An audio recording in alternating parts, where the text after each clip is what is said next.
하겠습니다. 누가복음 15장 25절에서 32절 말씀입니다.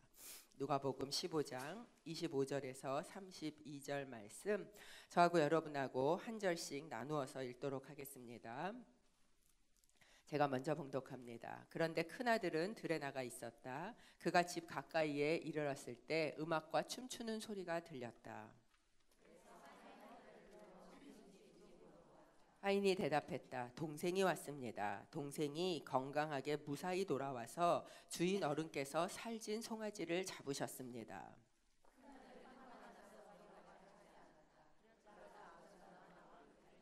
그러자 큰 아들이 아버지에게 이렇게 말했다. 보십시오. 저는 여러 해 동안 아버지를 위해 종노릇하고 무슨 말씀이든 어긴 적이 없습니다.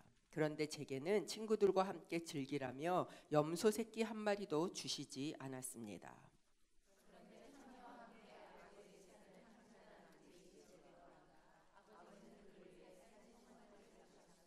아버지가 말했다. 얘야, 너는 항상 나와 함께 있지 않느냐? 또 내가 가진 모든 것이 다 내 것이다. 32절. 그러나 네 동생은 죽었다가 다시 살아났고 내가 그를 잃었다가 찾았으니 우리가 잔치를 벌이며 기뻐하는 것이 당연하다. 아멘. 함께 잠깐 기도하겠습니다. 하나님 감사합니다. 오늘 저희를 예배의 자리에 또한 불러주셔서 하나님 주님을 예배합니다. 하나님 주님 앞에 저희가 예배할 때 주님을 만나게 하시고 아버지의 마음을 만나게 하시고 하나님으로 인하여 우리를 가득 채우는 시간 될 수 있도록 은혜 베풀어 주시옵소서. 예수님의 이름으로 기도합니다. 아멘. 오늘 읽은 이야기는 여러분 아시는 내용이지요. 예, 흔히 이야기하는 돌탕 이야기라고 아십니까?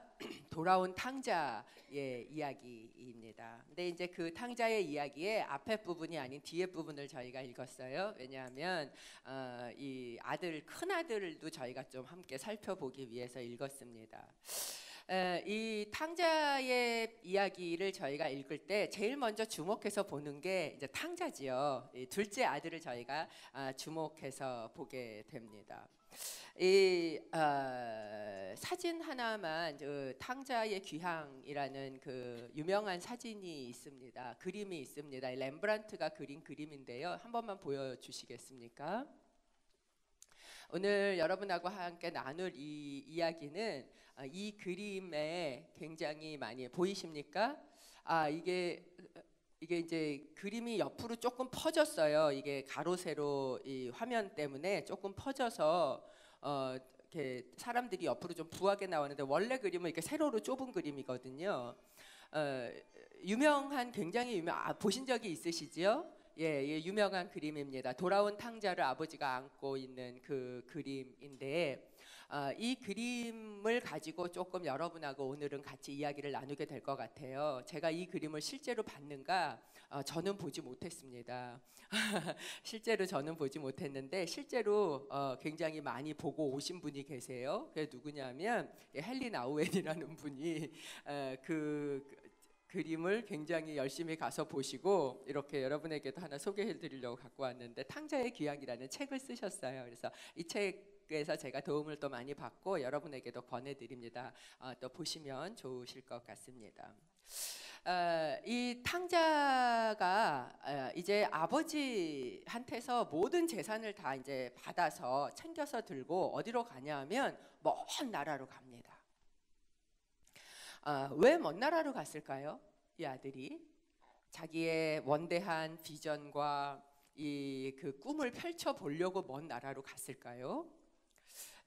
이 아들에게 있었던 문제 중에 하나가 뭐였냐 하면 이 소속의 문제였던 거예요. 자기가 아버지에게 소속되어 있는 게 싫은 거예요. 이 아들은 그 소속을 바꾸고 싶어 한 겁니다. 어디에 소속이 되고 싶었는가? 이 세상에 소속이 되고 싶었어요. 아버지의 소리가 들리지 않는 곳에 아버지의 단지 재산을 받는 것만이 문제가 아니고 재산을 받아서 그걸 가지고 먼 나라로 갔다는 이야기는 이제 아버지에게 소속되지 않고 싶다는 이야기였습니다. 이걸 가지고 세상에 소속돼서 나가고 싶었어요. 여러분 이 세상에서 우리가 살아가면서 이 사람이라는 건 뭐예요? 다 이 사랑받고 싶어 하지 않습니까? 우리는 사랑받아야 되고 사랑받고 싶고 사랑받는 걸 확인하고 싶어 합니다. 심지어 우리 자녀들도 이 엄마가 또는 아빠가 자기를 사랑하는 걸 알지만 와서 시도 때도 없이 엄마 나 사랑해? 나 사랑해? 이러고 물어봐요. 왜? 이걸 확인하고 싶은 거예요. 내가 사랑받고 있구나 라는 걸 확인하고 싶은 거죠. 그게 인간입니다. 그런데 이 세상에서 우리가 사랑을 확인을 하면 세상에서는 뭐라고 대답을 하는가? 세상은 이렇게 대답을 해요. 뭐뭐 한다면. 여러분 이게 세상의 사랑의 가장 특징적인 것입니다. 네가 똑똑하다면, 네가 예쁘다면, 네가 돈이 많다면, 네가 어떤 학벌이 있다면, 네가 이 신제품을 사용한다면 그러면 우리는 너를 사랑할 거야. 그러니까 이 아들은 아마도 끊임없이 그걸 동경했었던 것 같아요. 그러니까 지금은 사랑받지 못하지만 아버지가 갖고 있는 재산을 내가 가지고 그리로 가기만 하면 나는 어떤 존재가 될 수 있다는 겁니까? 나는 사랑받는 존재가 될 수 있을 거야 라는 게 이 아들 속에 있었던 것 같습니다. 여러분 그렇기 때문에 이 세상에서의 삶은 어쩌면 이런 세상의 중독적인 사랑에 이 조건적인 사랑에 중독이 돼 있는 그런 삶과 다르지 않습니다. 아이폰 6가 나왔을 때에는 그것만 쓰면 내가 사랑받는 사람인 것 같았는데 7으로 바뀌면 또 그걸 써야 될 것 같고 그 다음에 X가 나오고 나니까 모든 사람이 X를 쓰는 사람과 아닌 사람으로 갈리는 것 같은 그런 모습이 우리 안에 있는 거야. 계속해서 끊임없이 요걸 가면 그 다음으로 마치 중독처럼 이걸 하면 너를 사랑해, 이렇게 하면 너를 사랑해 라는 조건에 맞춰가면서 살아가야 되는 게 이 세상에서의 삶이다라는 거예요. 여러분 그래서 이 집이 아닌 먼 나라에 가서 사는 삶은요 이런 중독적인 삶이에요. 여러분 집이 아닌 다른 곳에서 나를 조건 없이 사랑하지 않습니다. 나를 조건이 아니게 무조건적으로 나를 사랑해 주는 곳은 어딘가? 그게 바로 집이에요. 내 아버지의 집인 거예요. 그런데 내가 조건을 갖춰주면 거기 나가서 반짝할 것 같지만 그곳에 그 조건을 챙겨들고 그곳에 가면 그 다음엔 더 조건을 끊임없이 그 중독에 빨려 들어가는, 그리고 모든 것을 다 잃게 되는 모습이 바로 이 둘째 아들의 삶의 모습이었다라는 거예요. 그래서 여러분 이 무조건적인 사랑을 놔두고 조건적인 사랑의 세상 속에 속하기 시작하면 인간은 끊임없이 외로워집니다. 왜 우리의 삶의 근원이 그렇게도 외로운가? 그것은 어쩌면 이 조건적인 사랑에 중독되어 있기 때문에 거기에 맞추려고 애를 써도 되지 않는 것을 경험하기 때문에 여러분 우리는요 정말 외롭습니다. 예전에 하용조 목사님 그 비서를 하던 그 목사님이 자기가 목사님한테 너무너무 좋은 걸 배웠다는 거예요. 그래서 그게 뭐냐고 그랬더니 이제 이렇게 사업을 하시던 분이 오셔가지고 이제 목사님하고 상담을 하는데, 그런데 목사님이 그분을 이렇게 딱 붙잡고 이렇게 얘기를 하셨대요. 집사님, 외딴 섬에 혼자 있는 것처럼 외로우시죠? 그렇게 얘기를 했더니 이분이 눈물을 왈칵 쏟으시더라는 거예요. 자기가 너무 좋은 걸 배웠다고. 근데 여러분 한번 생각해 보세요. 이게 이 세상에 속한 삶입니다. 어쩌면 정말 외딴 섬에 혼자 앉아 있는 것처럼 너무나 많은 사람이 있고 내가 가진 것들이 많을 때 많은 사람이 북적거리는 것 같아도 그래도 그것들이 없어지면 더 나은 조건으로 찾아다니는 이 세상의 조건적인 그 사랑에 목말라서 쫓아다니는 사람의 그 모습. 그래서 이 현대인의 뿌리 깊은 것 중에 하나가 이 외로움이지 않습니까? 이 외로움이라는 것은 누구나 어쩌면 이 세상에 사는 사람들이 가지고 있는 것 같아요. 그렇기 때문에 여러분 이 집이라는 모티브 또는 아버지라는 모티브에서 우리에게 주는 것은 무엇인가? 이 세상이 가지고 있는 이 조건적인 사랑이 아닌 정말 무조건적인 사랑을 주는 곳.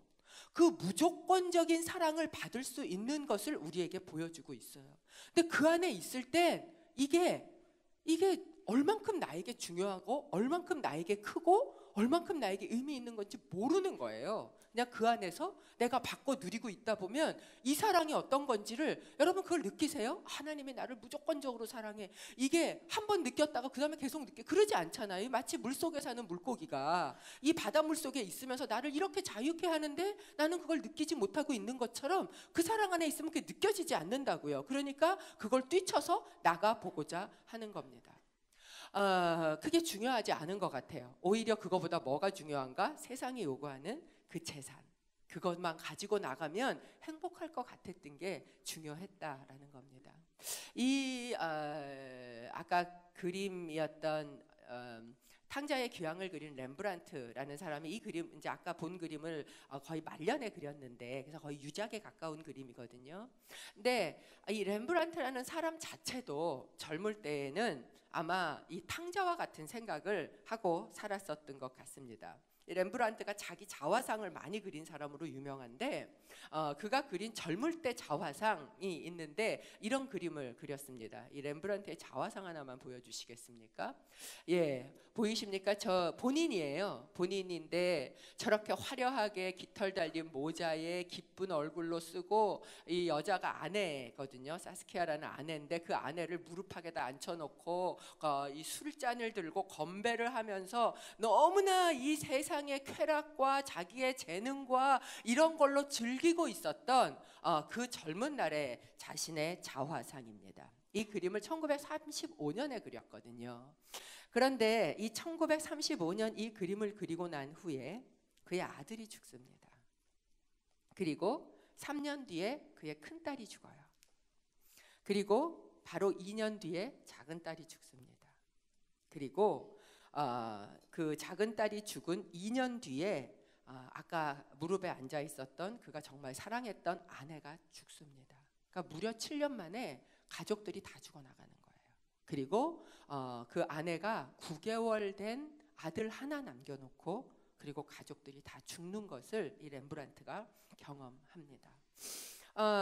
그 이후에 이제 이 렘브란트의 삶에 굉장히 복잡하고 어려운 막 소송의 문제 이런 것들이 걸리거든요. 그 유모하고 소송을 걸고 재판을 하고 돈으로 이걸 막고, 이 재판을 해보신 분은 알지만 옛날이나 지금이나 돈이 엄청 많이 들어가는 거죠. 그러니까 이런 일들을 쭉 겪고 나면서 이 렘브란트의 이 재정 상황은 말도 못하게 나빠지게 됩니다. 그가 이제 어떤 여자하고 재혼을 하게 되는데, 재혼을 하고 좀 살다가 1952년에 그 아들이, 그 재혼한 여자와 낳은 아들이 또 죽게 됩니다. 그리고 63년에 재혼한 아내마저 죽어요. 그리고 난 다음에 그 첫 부인, 아까 무릎에 앉아 있었던 사스키아라는 그 첫 부인이 낳았던 티투스라는 아들, 9개월 된 아들을 낳고 죽었잖아요. 그러니까 어떻게 보면 이 아들이 마치 야곱의 베냐민 같이 그런 아들이었을 텐데 그 아들마저 결혼하고 결혼한 해에 죽습니다. 그리고 난 다음에 다음 해에 렘브란트가 죽어요. 그러니까 어쩌면 이 사람의 삶이라는 게 무엇입니까? 내 거라고 생각하고 이것을 내가 가지고 있으면 행복하고 그거를 내가 누리고 건배를 하고 나는 즐겁게 살 수 있어라고 생각한 이 자화상을 그리고 난 이후에 그는 줄줄이 자기가 가지고 있었던 것이 내 것이 아니고 잃어버리는 삶을 경험하게 된다라는 거예요. 아마도 자기가 갖고 있는 재능, 사람들이 보내는 박수갈채, 이 그림을 팔고 그리고 그곳으로 자기가 어디에 가면 막 대접을 받고 있는 걸로 행복하게 살 수 있다고 생각을 했을 거예요. 언제까지나 마치 탕자가 그 재산을 가지고 먼 나라로 갈 때처럼. 그랬는데 이 시간들이 다 지나가면, 그래서 이제 그림을 다 팔고 빚잔치를 하고 그리고 결국은 정말 아무것도 없는 그런 거지의 모습이 돼서 렘브란트는 죽게 됩니다. 아마 그 말년에 이 렘브란트는 이 이야기에서 자기는 탕자처럼 그렇게 정말 이걸 가지고 건배를 하면서 살 수 있었을 거라고 생각했던 그 시선에서 아무것도 가진 게 없고 모든 것을 다 잃어버리고 그리고 이제 정말 아무것도 아닌 것 같은 자기가 되어서, 그래서 그는 그 아버지를 바라보고 그 아버지의 품에 안겨서 무조건적으로 나를 그 품에 안아주시는 분이 이분밖에 없구나, 이게 내 집이었구나 라는 것을 아마 깨닫기 시작하지 않았을까, 그리고 이 그림을 그리지 않았을까라고 생각을 하게 됩니다. 탕자 그림을 한번 다시 보여주시면, 이 그림에서 이 탕자의 모습을 한번 보십시오. 모든 것을 다 잃은 마치 그 렘브란트 자신의 모습이지 않을까라고 생각을 합니다. 굽실거리던 머리카락도 다 삭발이 되듯 없어지고요, 깃털 달렸던 장식이 있는 모자도 없고, 그리고 그 빨간 망토와 같던 그 겉옷도 잃어버리고, 정말 그 속옷 하나 해지고 더러워지고 덕지덕지 피가 묻은 그 속옷 하나에 그나마 한쪽 발은 샌달까지 벗겨지고 한쪽 발에 남은 샌달은 이 반이나 다 닳아 없어진 발은 상처투성이가 된 이런 모습으로 이 아들은 돌아와서 그 아버지의 품에 안겨 있는 거예요. 그런데 이 그림을 보면 놀랍게도 이 아들이 버리지 않고 갖고 있는 게 그림 계속 좀 보여주십시오. 계속 띄워주셔도 괜찮아요. 가지고 있는 게 하나 보여요. 그게 뭐냐면 이 엉덩이 있는데 차고 있는 단검이 혹시 보이십니까? 예, 엉덩이 있는데 조그만 단검을 하나 이렇게 차고 있습니다.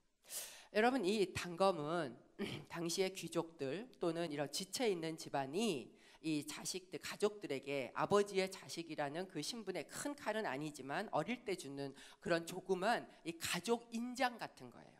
그래서 이 아들이요, 놀랍게도 자기가 이 아버지의 아들이라는 이 가문의 인장과 같은 이것을 그렇게 배가 고프고 그렇게 정말 아무것도 없는데도 이걸 팔아치우지 않았다라는 사실이 놀라운 것입니다.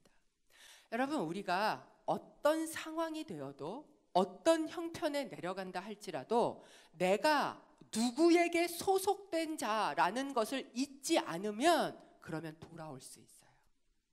내가 어디에 어떤 모습으로 가서 있게 될지라도 내가 누구의 자녀라는 것, 때로 우리가 가지고 있는 걸 다 잃을 수 있습니다. 때로 내가 갖고 있는 건강도 다 없어질 수 있어요. 어쩌면 우리가 갖고 있었던 이 목숨, 생명마저도 다 없어질 상황 가운데 올 수도 있어요. 그런데 그래도 내가 누구 자녀라는 것, 내가 누구에게 속해 있다라는 것만 놓지 않고 있으면, 여러분, 그러면 우리는 그 아버지에게 돌아갈 수 있다라는 거예요. 이 아들이 그걸 잊지 않고 있었습니다. 여러분, 우리는요, 어쩌면 이 세상의 조건들이 다 없어져 봐야, 그 화려하게 꾸미고 있었던 거치장거리들이 다 없어져 봐야 진짜 내가 누구였는지가 판명되고 진짜 내가 누구였는지가 드러나게 되지 않는가 싶습니다. 이 아들이 이제 아버지 집으로 이렇게 돌아오기 전에, 돌아오면서 이제 앞에 부분을 저희가 성경을 다 읽지 않았지만 여러분의 그 오래된 성경 실력을 제가 믿고 여러분이 이미 알고 있다고 생각하고 지금 말씀을 드리고 있는 겁니다.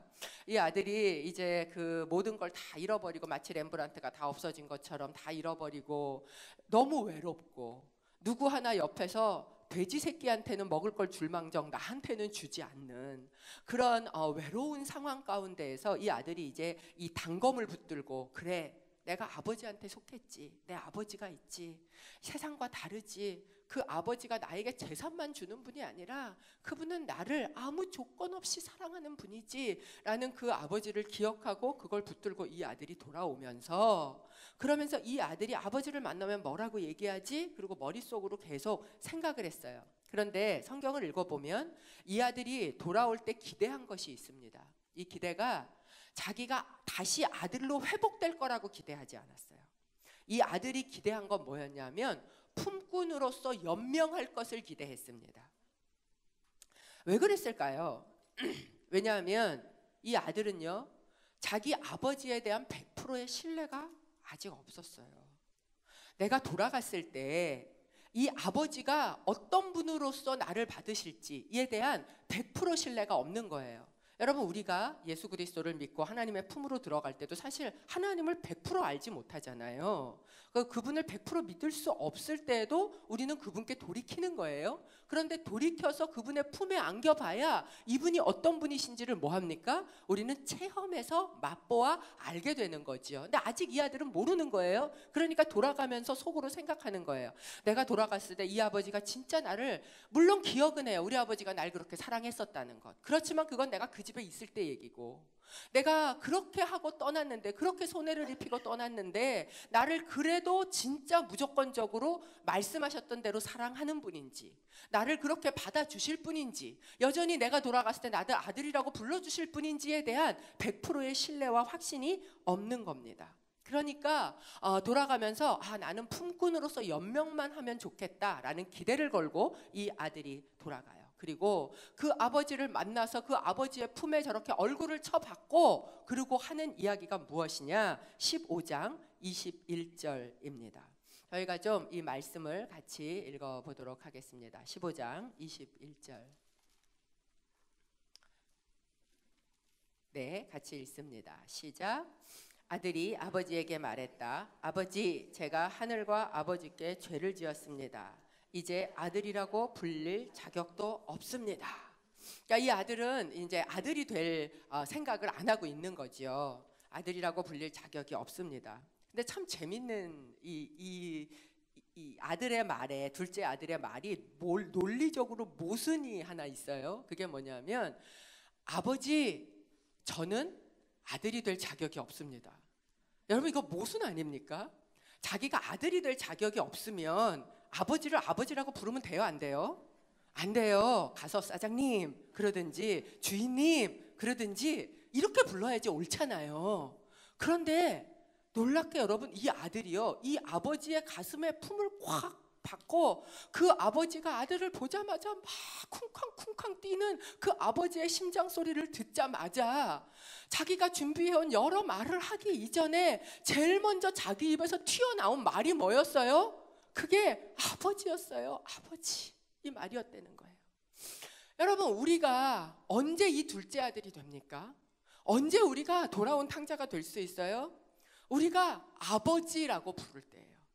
내 자격이 있고 없고, 내가 그걸 누릴 수 있고 없고, 뭐 내가 얼만큼 이분을 믿을 수 있고 없고, 이 모든 거를 다 떠나서 내가 그분에게 가서 그분을 아빠, 아버지라고 부르는 그 순간, 여러분, 그분은 우리의 아버지가 되시는 거예요. 우리는 그분의 아들이 되는 거예요. 사실 이 아들은요, 언제나 아들이었어요. 아들에서 떠나본 적이 없어요. 그분의 품에 안기자마자 나도 모르게 어릴 때 했던 그 말이 튀어나오는 거예요. 아버지라고. 여러분, 그 아버지를 우리가 그 품을 느낄 때마다 우리는 탕자가 될 수 있어요. 우리는 둘째 아들이 될 수 있어요.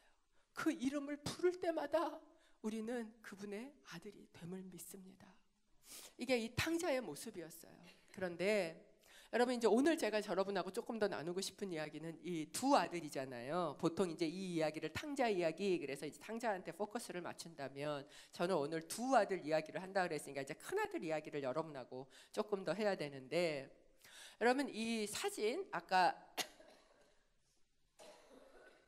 사진 한 번만 다시 보여주시겠어요? 사진, 그 그림. 이 그림에 보시면 여기 누가 큰 아들인 것 같습니까? 누군 것 같아? 있는 것 같습니까? 예, 있는 것 같아요. 누군 것 같으세요? 예, 옆에 서 있는, 옆에 서 있는 그 보이십니까? 아버지와 비슷한 얼굴에, 아버지와 비슷한 헤어스타일에, 아버지가 입은 겉옷과 똑같은 겉옷을 입고, 그리고 그 옆에 서 있는 아들입니다. 여러분, 이 그림은요, 사실은 성경에 나와 있는 내용하고는 조금 달라요.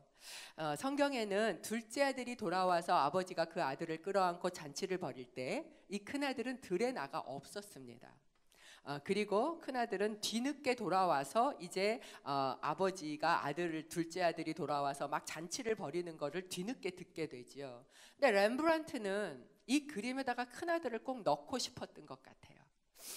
그래서 이 큰 아들을 이 그림에다가 넣게 됩니다. 그런데 제가 이 그림을 이렇게 쳐다보면서 하나 조금 의아하고 놀랐던 게, 이 그림의 제목이 탕자의 귀향이잖아요. 그러면 저 같으면 이 탕자와 탕자를 끌어안고 있는 아버지를 센터에다가 넣을 것 같아요. 그런데 이 그림은 굳이 그 아버지와 그 아들을 왼쪽으로 밀어냅니다. 그리고 마치 대칭을 이루듯이 같은 컬러의 옷을 입은 큰 아들을 오른쪽에다 집어넣고 있어요. 그러니까 이 그림은 정확하게 이야기하면 탕자의 귀향이라기보다는 두 아들의 귀향이 훨씬 맞지 않을까 싶은, 이 두 아들을 양쪽에다가 대비를 시키고 있다라는 겁니다. 한번 모습을 보십시오. 이 두 사람의 모습이 아주 대비가 됩니다. 물론 이 행색도 대비가 되지만 그들이 취하고 있는 자세가 아주 대비가 됩니다. 돌아온 둘째 아들은 무릎을 꿇고 아버지를 붙들고, 그리고 그 품에다가 머리를 쳐박고, 그리고 아마 울고 있겠지요. 얼굴은 보이지 않지만 그러고 있는 이 아들의, 둘째 아들의 모습이 있다면, 큰 아들의 모습은 뻣뻣이 서 있고, 그리고 두 손을 어떻게 합니까? 절대로 향하지 않고 그 손을 딱 이렇게 안에서 쥐고 있어요. 양쪽으로. 굉장히 방어적이고, 그리고 이 얼굴을 한번 보십시오. 뭐 때문인지 입은 꽉 다물고 있고 눈썹이 이렇게 딱 꺾어져 있습니다. 그래도 나름 제가 열심히 관찰을 했죠. 딱 꺾어져 있고 눈이 굉장히 완고한 눈빛으로 아버지가 하고 있는, 아니면 아버지를 쳐다보는지 동생을 쳐다보는지 이렇게 뚜루루루 쳐다보고 있는 그 모습입니다. 여러분, 이 큰 아들의 모습, 이 큰 아들의 모습에서 나타나는 가장 큰 특징 중에 하나가 무엇이냐? 성경에 보면 큰 아들이 등장하는 장면에서 이 아들이 가지고 있는 감정적인 특징이 있어요. 그게 뭐냐 하면 화가 나 있다는 거예요. 그래서 제가 이 큰 아들을 얘기할 때 앵그리버드 증후군을 앓고 있다, 이렇게 이야기를 제가 하는데, 이 큰아들은 어떤 모습을 저희에게 보여주고 있는가? 여러분, 그런 사람 아십니까? 착하게 살고 바르게 살고 부모님이 하라는 대로 다 하고 그러고 사는데 이 속으로는 분노와 원망이 가득 차서 사는 사람, 혹시 그런 사람을 아세요? 시키는 대로 다 하고, 정말 나는 우리 부모님한테 한 번도 아니요 소리 해본 적이 없어. 우리 아버지가 이거 하라 그러면 이거 했고 저거 하라 그러면 저거 했어. 우리 엄마가 끌고 돌아다니는 대로 나는 다 했어. 그렇게 얘기하면서, 그러면서 그 피해 의식이 가득 차서 나는 그렇기 때문에 저것도 못 해봤고 이것도 못 해봤고 이러면서 이 피해 의식이 가득 차서 맨날 불평과 원망을 하고 있는 그런 사람을 혹시 아십니까? 아세요? 혹시 나는 아니에요?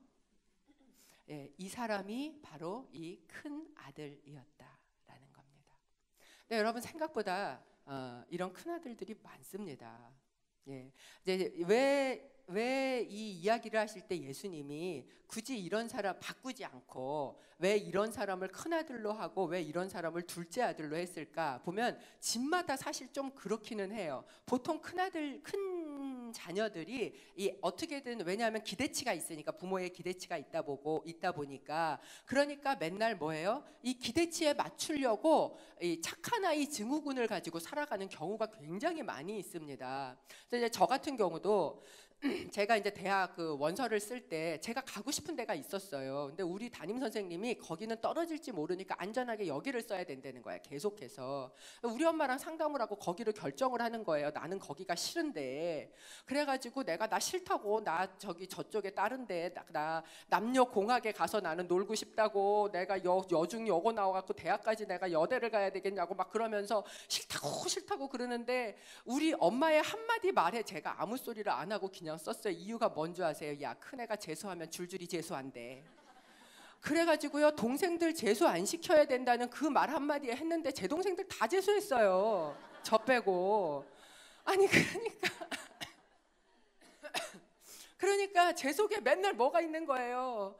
그래서 제가 대학교 1년 내내 그 학교가 너무 싫어서요. 내가 그 학교 안 가고 맨날 내가 가고 싶었던 남녀공학 가고 그 남의 학교에 식당도 갔다가 남의 학교 도서관도 갔다가 그러고 살았어요, 제가. 그러면서 이 속에 뭐가 있는 거예요? 우리 엄마 때문에, 내가 내 동생들 때문에 내가 하고 싶은 거 못하고, 이 피해의식과 원망과 불평. 저는 그래서 이 탕자의 이야기를 읽으면서 왠지 모르게 나는 자꾸 탕자로 안 가고 나는 큰아들로 가는 거예요. 내가 맞으니까도 그렇겠지만 그런 마음이 제 안에 있었어요, 솔직하게.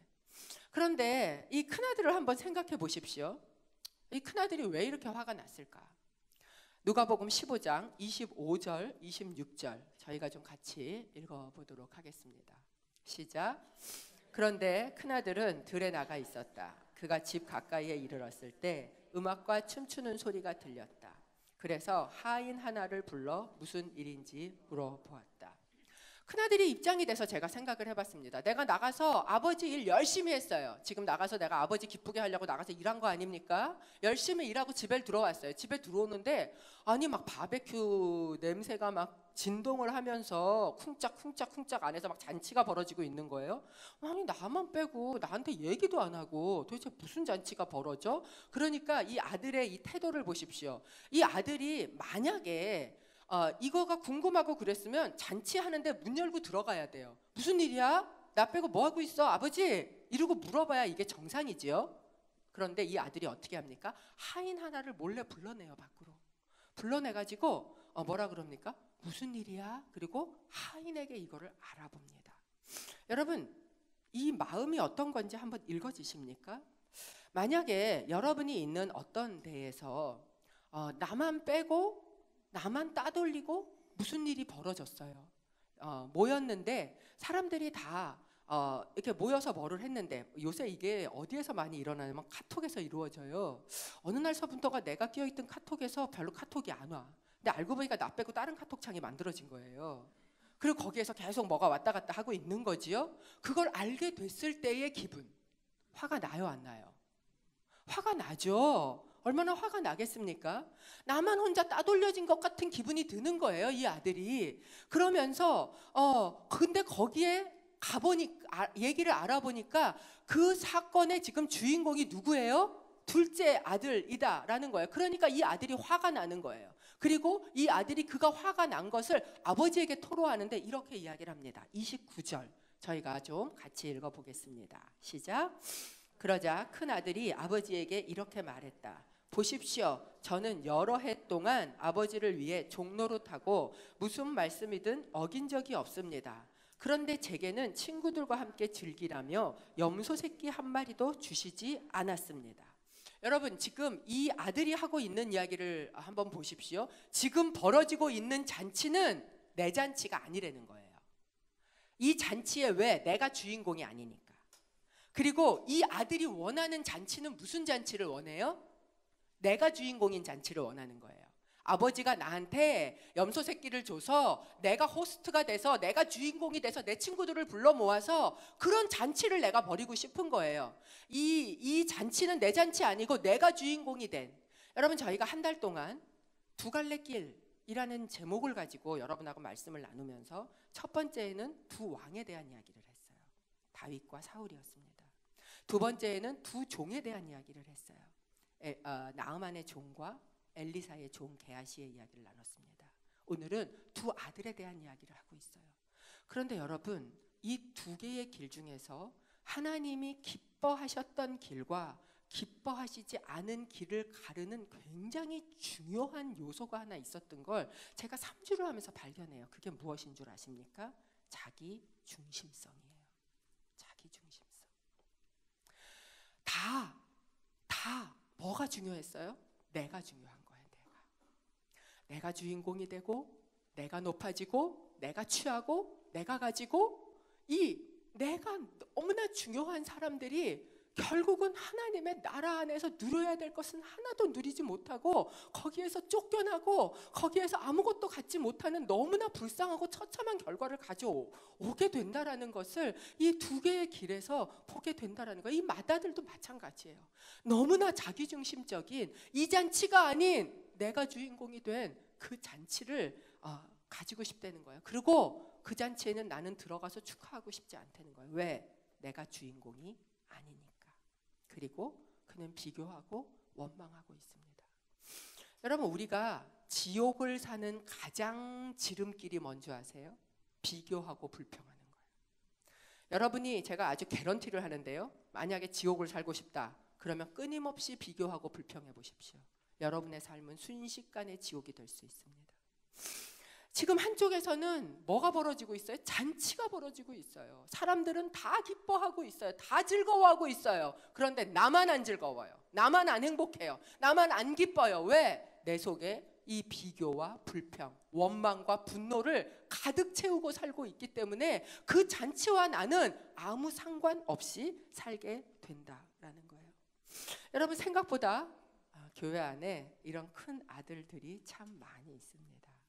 어쩌면 저도 그런 사람 중에 하나일 수 있어요. 모태신앙이고, 나는 잘하려고 애썼고 열심히 했다고 생각하고, 내가 열심히 이만큼 한 것만큼 왜 인정해주지 않는가라고 생각하고 온 난리로 다 기뻐하고 다 즐거워하는데 나만 빠진 것 같고, 내가 주인공이 아닌 것 같고, 누군가 다른 사람만 주인공이 되는 것 같아서 그 마음이 힘들고 어렵고 원망스럽고 그리고 불평스럽다면, 그러면 여러분, 우리는 이 두 갈래 길 중에 어김없이 큰아들의 길로 가고 있다라는 겁니다. 그래서 화가 나요. 그런데 여러분, 이 큰아들이 잃어버린 정말 중요한 것들이 있어요. 이 큰아들이 잃어버린 정말 중요한 게 뭔지 아십니까? 첫 번째, 이 아들이 잃어버린 건 아버지였어요. 아버지. 둘째 아들이 돌아와서 말을 할 때 다른 어떤 말을 하기 전에 제일 먼저 한 이야기가 뭐였어요? 아버지. 그는 다 잃었지만 아버지는 잃지 않았어요. 그런데 이 큰아들은요, 다 가진 것 같았는데 아버지를 잃었어요. 이 아들이요, 큰아들이 와서 단 한 번도 아버지라고 부르지 않는 거 아세요? 심지어 아버지 앞에서 말을 하면서도 내가 아버지를 이렇게 섬겼고, 내가 그 아버지의 재산을 다 탕진한 아버지 아들이 돌아왔는데, 이렇게 이야기를 해. 단 한 번도 아버지라고 그분을 부르지 않는다는 거예요. 이 큰아들이요, 아버지를 잃어버렸습니다. 두 번째, 이 아들이 잃어버린 게 뭔지 아세요? 아버지가 주신 재산을 다 잃어버렸어요. 아버지가 이렇게 이야기를 합니다. 15장 31절이에요. 함께 읽어볼까요? 시작. 아버지가 말했다. 얘야, 너는 항상 나와 함께 있지 않느냐? 또 내가 가진 모든 것이 다 네 것이다. 아버지가 이야기하는 거, 이 얘야라는 말은요, my son, 원어로 보면 이렇게 되어 있어요. 영어로도 이렇게 되어 있습니다. my son. 그러면서 내 것이 다 네 것이 아니냐라고 이야기를 해요. 이 집도 네 집이야. 아버지가 잡았던 송아지도 네 송아지야. 지금 여기에서 일을 하고 있는 종들도 네 종이야. 자, 그러면 이 잔치 누구 잔치예요? 이 잔치도 내 잔치였어야 돼요. 아버지의 것이 다 내 것인데, 그러면 지금 잡은 송아지도 내 거고, 지금 버리고 있는 잔치를 일하고 있는 종들도 내 거고, 이 집도 내 집이라면, 그러면 이 잔치도 내 잔치였어야 돼요. 그런데 이 아들은, 여러분, 이 잔치에 참여조차 못하고 있다. 내 잔치가 되지 못하고 있다라는 겁니다. 그 탕자 그림 한 번만 다시 보여주시면, 이 렘브란트가 이 그림을 이 그림을 통해서 굉장히 얘기하고 싶은, 이제 이 찌그러지지 않은, 뚱뚱하지 않은, 제가 아까 말씀드렸거든요. 아버지가 너무 뚱뚱하다고. 이게 조금 그렇지 않은 그림으로 바꿔주시면 어때요? 그랬더니 옆에 있던 어느 집사님이 아버지가 많이 근래에 드셨나 보죠. 그래서 아들이 안 들어왔는데 아버지가 어떻게 먹어? 내가 지금 제대로 됐어요. 여러분 한번 보세요. 이 그림이 굉장히 빛과 어두움을 극명하게 사용하고 있습니다. 근데 빛이 굉장히 어느 부분에 강하게 지금 비치고 있어요? 아버지와 그리고 이 탕자의 그 자리에 빛이 환하게 비치고 있어요. 한쪽은 완전 잔치자리인 거예요. 이 빛으로 이걸 표현하고 있어요. 그런데 큰 아들을 보십시오. 지금 얼굴에만 빛이 요만큼 요렇게 비치고, 그 밑으로는 전체가 다 어떻게 해요? 다크해요. 어두워요. 이 이야기는 무엇입니까? 이거는 지금 이 기쁨의 잔치의 자리 가운데, 아버지에게 주신 이 자리 가운데 지금 여기에 참여할 수 있는데 이 아들은 아직도 어디에 있다는 거예요? 아직 어두움 가운데 있다라는 것을 표현하고 있는 것입니다. 아들이 원망하고 있어요. 아버지는 나에게 염소 새끼 한 마리도 준 것이 없습니다. 그런데 이 아들의 원망은요, 사실 틀렸습니다. 15장 12절 저희가 함께 읽어보겠습니다. 이 탕자의 비유가 시작할 때 이야기예요. 함께 읽어보지요. 시작. 작은 아들이 아버지에게 말했다. 아버지, 재산 중에서 제가 받을 몫을 주십시오. 그래서 아버지는 두 아들에게 살림을 나눠주었다. 아버지가 아들에게, 작은 아들에게 살림을 나눠줄 때 큰 아들에게 살림 줬어요, 안 줬어요? 줬다고 성경은 이야기합니다. 아버지가 이미 이 아들에게 다 준 거예요. 그러니까 지금 이 아들이 누리고 있는 모든 것은 아버지가 생각하는 것처럼 이미 다 이 아들 거예요. 그러니까 이 집도 지금 누리고 있는 모든 것 다 자기 거예요. 그러니까 이 잔치도 네 것이어야 한다는 거예요. 그런데 이 아들은 거기에 참여하지 않고 있어요. 그것은 이미 아버지께서 주신 것을 하나도 누리지 못하고 있었다라는 것. 이 아들이 잃어버린 것 아버지뿐만 아니라 아버지께서 이미 나눠주신 것도 다 잃어버렸구나라는 것을 알게 됩니다. 그가 잃어버린 세 번째가 있어요. 그게 무엇이냐 하면 동생입니다. 그는 동생을 잃어버렸어요. 이 아들이, 큰아들이 하인을 불러내서 물어봅니다. 무슨 일이야? 아버지가 나 빼놓고 무슨 일을 하고 계셔? 그러고 물어봅니다. 그러니까 이 하인이 나와서 뭐라 그래요? 당신 동생이 돌아왔어요. 이렇게 이야기를 하죠. 그런데 이 큰아들이 아버지에게 이야기할 때 단 한 번도 동생이라는 말이 나오지 않고 뭐라고 이야기하냐면 아버지의 재산을 다 갖다 탕진해버린 당신 아들이 돌아오니까 your son, 이렇게 이야기를 해요. 이 이야기는 무엇이에요? 그는 동생을 잃어버리고 있었다라는 거예요. 여러분 한번 생각해 보세요. 집을 나갔던 탕자도 아버지가 주신 재산도 형제들도 다 잃어버렸죠. 그러나 그 아버지를 찾아서 다시 돌아왔어요. 큰아들은 집에 있었지만 이 큰아들도 역시 아버지가 주셨던 것도 자기 형제도 다 잃어버렸어요. 이 아들 역시도 다 잃어버린 탕자다라는 것을 이 렘브란트는 양쪽의 그림에서 지금 저희에게 보여주고 있다라는 겁니다. 그런데 이 이야기에서 중요한 그 센터가 되는 한 분, 이 아버지는 어떤 분이에요? 이 아버지는요, 처음부터도 끝까지 첫째 아들과 둘째 아들에게 동일한 분이었어요. 우리는 이 이야기를 읽으면서 큰아들에게 조금 더 심정적으로, 여러분 중에 마지 같은 분은 저같이 그랬을 수 있어요. 심정적으로 이 큰아들에게 왠지 안 됐고 하나님이 왠지 둘째 아들만 편애하는 것 같은, 성경을 읽으면서 그런 경우가 상당히 많죠. 마르다와 마리아 이야기도 그렇고 또 에서와 야곱 이야기도 그렇고, 그래서 이 첫째들이 가지는 또 이 상처가 조금 있을 수 있어요. 성경을 보면서 하나님은 이상하게 둘째만 좋아해, 큰애를 안 좋아해, 이런 생각이 우리 안에 있을 수 있는데, 여러분 이 하나님은요 처음부터 끝까지 큰애와 둘째 아들에게 동일했다는 거 아십니까?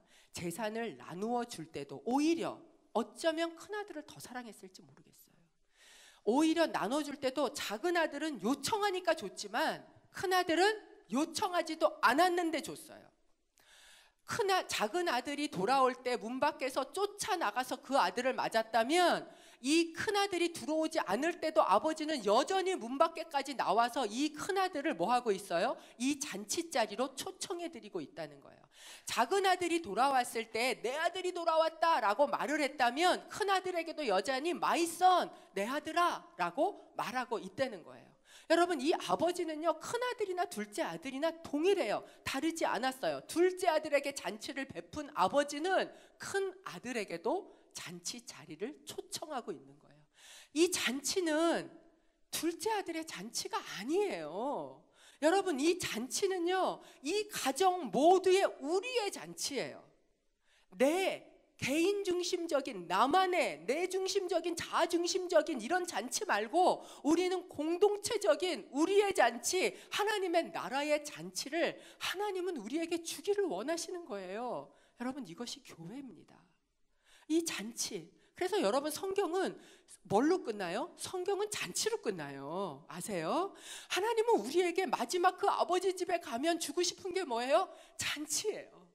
제가 예전에 하영조 목사님 사모님 간증을 듣는데 그러시는 거예요. 하영조 목사님 사모님이 미국에 옛날에 좀 계실 때 백혈병을 앓으셨어요. 그래서 이제 열이 막 나고 아프고 그러시는데 한국에 연락하면 맨날 축제를 하는 거예요. 그 온누리 무슨 축제 이런 거가 매년 저희가 있는 거예요. 그래서 그러시면서 나는 이렇게 아픈데 저 사람은 맨날 잔치를 하는구나 이렇게 생각하고 그분이 맨날 이 성경책을 끼고 기도원, 이제 미국에 있는 기도원 수녀원을 다 다니면서 하나님하고 나는 잔치를 하셨다고 그 얘기를 들었던 생각이 나는데, 여러분, 하나님 안에 가면 뭐예요? 우리에게 잔치를 주시는 거예요. 절대로 여러분, 하나님이 우리를 부르실 때 서퍼링 하라고 부르지 않습니까? 않습니다. 왜 여러분, 우리 큰아들처럼 나는 하나님한테 가서 막 모가지를 잡아 끌면서 일을 시키고, 그런 분 계세요. 목사님하고 눈을 마주치면 안 돼요. 그래서 왜요? 목사님하고 눈을 마주치면 이상하게 끌려가지고 일을 해야 돼서, 거기다 또 목사님 얘기하면 거절을 못 하겠고 막 이러시면서 눈을 안 마주치려고 그러시는데, 여러분, 그게 아니에요. 잔치예요, 잔치. 하나님 우리에게 주시기 원하시는 건 이 풍성한 잔치다라는 거예요. 그런데 그는 마지막으로 그가 잃어버린 정말 중요한 건 뭐였는가? 이 잔치를 잃어버린 거예요. 여러분, 생각해 보세요. 이 아들 얼마나 불쌍합니까? 아버지도 잃었지요. 아버지가 주신 것도 잃었지요. 그의 형제도 잃었지요. 하나님이 주시길 원하신 잔치도 잃어버린 이 큰아들. 이 큰아들은 왜 이런 모습이 되었을까요? 왜 이 모든 것을 그 옆에 있으면서도 다 잃어버리게 되었을까요? 여러분, 이 아들의 그 그림 한 번만 다시 보여주시겠어요? 여러분, 이 큰아들의 모습을 한 번만 이렇게 다시 보십시오. 이 아들이 지금 뭐를 하고 있습니까? 뭐를 하고 있는 것처럼 보이세요? 네? 네? 잘 안 들려요. 참고 있어요? 예, 참고 있다. 좋습니다. 그렇죠. 예, 뭔가를 이렇게 참고 있어요. 화를 참고 있겠죠, 지금. 이 아들을 한번 이렇게 보시면 이 아들은 지금 관찰하고 있어요. 이렇게 쳐다보고 있습니다. 이 그림에서 움직이고 있는 사람은 비단에 있는 저 두 사람이에요. 아버지와 둘째 아들. 그리고 나머지 사람들이 있는데 지금 이 빛 때문에 이게 잘 보이지 않는데요. 아버지의 오른편 저쪽 끝에 지금 깜깜해서 안 보이잖아요. 이 그림 말고 아까 뚱뚱해져 버린 그림 한 번만 보여주시겠어요? 더 라이트한 거? 지우셨습니까? 예, 아까 제가 그 라이트한 그림을 택했던 이유가 뭐냐면 빛 때문에 안 보이는데 저 캄캄한 어둠 뒤에요, 아주 흐릿한 실루엣으로 한 사람이 더 있어요. 그러니까 이 그림 안에 등장하는 사람이 아버지와 아들, 그리고 큰아들, 그 뒤에 세 사람이 점차 아들 뒤로 흐릿한 모습으로 뒤에 서 있습니다. 아버지와 작은 아들 빼놓고 나머지 사람들은 다 뭐를 하고 있는가? 구경하고 있어요. 관찰하고 있다라는 거예요. 손을 딱 이렇게 쥐고 뒷짐을 지듯이 이렇게 뒤로 서서, 그래서 뭐를 하고 있나 이렇게 관찰하고 있는 모습이라는 거예요. 그리고 그 아들은 비판하고 있습니다. 여러분, 우리의 신앙생활이 관찰자가 되기가 굉장히 쉬운 거 아세요? 저처럼 이렇게 키가 큰 사람은 언제나 학교에서도 이렇게 맨 뒤에 앉았었어요. 국민학교 다니고 이럴 때 항상 제가 어려서부터 항상 키가 컸거든요. 그러니까 이제 뒷자리에 항상 있었어요. 그러니까 선생님이 이거 아는 사람, 자, 그러고 얘기를 하면 이렇게 어떤 애들은 모르는데도 손 드는 애가 있어요. 그래갖고 이제 그 손 들고 맞추면 틀리고, 그럼 뒤에서 제가 이렇게 쳐다보다가 그거 아닌데 이렇게 생각해요. 그러면 옆에서 네가 손 들어 그렇게 얘기를 하면 안 해. 약간 이 기질이 기질 자체가, 그러니까 이 큰아들 기질이 제 안에 있는 거예요. 예, 근데 여러분 신앙에서도 그렇게 되기가 얼마나 쉬운지 아십니까? 그 자리가 굉장히 편해요. 어둠 속에 그냥 이렇게 있는 거예요. 뒤로 물러서서 앞에 나서지 않아요. 앞에서는 잔치를 벌이고 앞에서는 기쁨이 넘치고 앞에서는 눈물이 있고, 그런데도 그래서 여러분 큰아들이 많은 증거를 뭐에서 알 수 있느냐? 여러분의 그 예배 때 앉는 자리를 어디를 선호하시는지를 봐도 조금 알 수 있어요. 예, 굉장히 많은 분들이 앞으로 오는 거 별로 안 좋아해요. 이렇게 저 뒤에 어두운 뒤에 있는 한 사람처럼 남들 앞에 드러나지 않는 어딘가에 뒤에 이렇게 있어서 관찰하고 싶어 해요. 예배조차도 관찰자로 있는 것. 여러분 누군가를 내가 참여자로 있지 않고 관찰자로 있을 때 쉽게 빠지기 쉬운 자리가 무엇인가? 비판자의 자리가 된다는 거예요. 그래서 관찰하기 시작하면 우리는 끊임없이 비판을 하게 됩니다. 이 아들을 보면 큰아들은요 정말 놀랍게 아버지를 너무 많이 닮았어요. 의도적으로 얼굴 모습도 굉장히 많이 닮게 그렸습니다. 작은 아들은 어떤지 모르겠는데 헤어스타일도 입은 옷도 굉장히 많이 닮았어요. 그렇게 아버지랑 거의 똑같은데 아버지하고의 결정적인 차이가 뭔지 아세요? 아버지는 움직이고 계시고 이 아들은 움직이지 않고 아까 얘기한 대로 참고 있다 그러는데 안 하고 있는 거예요. 뒤에서 관찰하고 있다라는 겁니다. 여러분 이 큰 아들이 아버지의 말을 듣고 집 안으로 들어갔을까요? 안 갔을까요? 어떻게 생각하십니까? 안 갔을 것 같습니까? 갔을 것 같은 분은 안 계십니까? 몰라요. 그런데 갔느냐 안 갔느냐는 우리의 선택이라는 거예요. 여러분 놀랍게도 이 그림은 구도가 한 가운데를 뻥 비워놨어요. 그렇죠? 한 가운데를 비워놓고 있습니다. 왜? 이 큰 아들도 그 자리로 들어오라고 아버지가 둘째 아들을 끌어안고 손을 뻗어서 이 그림에 굉장히 여러 요소들이 있어요. 아버지의 손도 한 손은 굉장히 우락부락하고 한 손은 굉장히 여자 손 같고 뭐 이런 여러 디테일한 게 있지만 그런 거는 이 책을 읽으시면 나와요. 제가 여러분하고 나누지 않지만 제가 나누고 싶은 건 무엇이냐? 이 아버지의 비어있는 옆자리예요. 이 옆자리를 의도적으로 비워놓고 이 큰 아들에게 들어오라고 참여하라고, 그리고 그 자리에 빛이 비추고 있는 거 보이세요? 이 잔치의 자리에 당신이 참여하라고 지금 요청하고 있다라는 거예요. 여러분은 이 그림에서 어느 위치에 계십니까? 여러분은 어느 위치에 계세요? 여러분 우리가 되어야 되는 자리는 어디입니까? 아버지가 끌어안고 있는 이 옆자리, 빛이 비추고 있는 이 잔치자리, 여기에 함께 끌어안는 이 자리에 우리가 있어야 하는 거예요. 이걸 초청하는 그림이 바로 이 그림이라는 겁니다. 자, 여러분 들어오실 때 종이 하나씩 받으셨습니까? 제가 놓고 들어왔네요. 올라왔네요. 예, 받으셨어요? 무엇입니까? 네, 해피 투게더예요. 해피 투게더. 예, 해피 투게더. 함께 행복한 거예요. 함께 기쁜 거예요. 그런데 함께 기뻐하는 이런 일을 해도 여전히 팔짱 끼고 어떻게 하나 보자. 그리고 저 뒤에 어두운 속에 관찰자처럼 들어가 있으면 여러분 그러면 우리는 이 하나님의 역사와 이 하나님의 기쁨 가운데 들어갈 수 없는 거예요. 우리는 또 큰아들의 자리를 차지하고 서 있게 된다라는 겁니다. 2월 22일이에요. 2월 22일. 이제 딱 4주 남았습니다.